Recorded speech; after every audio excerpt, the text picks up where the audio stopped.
समाप्त हो गई, कहाँ साइन करे के बाद? बैंक के तरफ से इतना प्रेशर दे रहा है लोग कि हम परेशान हो गए हैं। और ये लोग जो औरत है ये लोग हमको परेशान करके रखा है। सर हाँ, अप्रैल तक कैसे भी फाइनल कर लेना है। एकदम इस बार फाइनल करना ही पड़ेगा। चलिए लखिया देवी, ए लखिया देवी, दीदी का हो? तबियत ठीक रहता नु रहू? तबियत तो ठीक रहला, ये छोटको का कही, लेकिन होलिया से गबड़ा गेल बा। फिर इतना ना रंग अबीर लगा देले बड़ सनु की तबियत गबड़ा।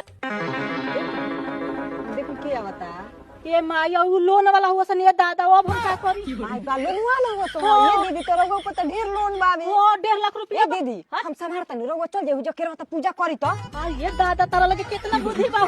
अरे देखी तो ओ लखिया देवी, ए चुप रही का हला कर बनी जी, चिल्लाई ले जन त हमरा दीदी का पूजा भंग हो जाई। ए जाइए बुलाइए लखिया देवी को, कितने देर पूजा करेगी? बुलाइए।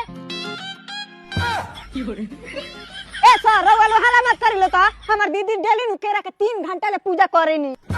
ठीक बा सर, चली इनका किस्मत में नहीं थे। सही कहा तारा।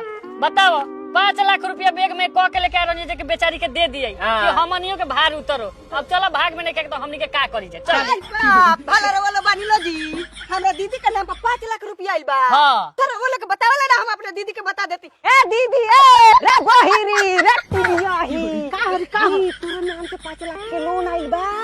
कैसे लेके आइल बरसो? हां बेग लेके आइल बा से उठ। ए सर, ए सर, पूजा समाप्त हो गई, कहाँ साइन करे के बाद? हमर दीदी अब बेगवा कहाँ पे?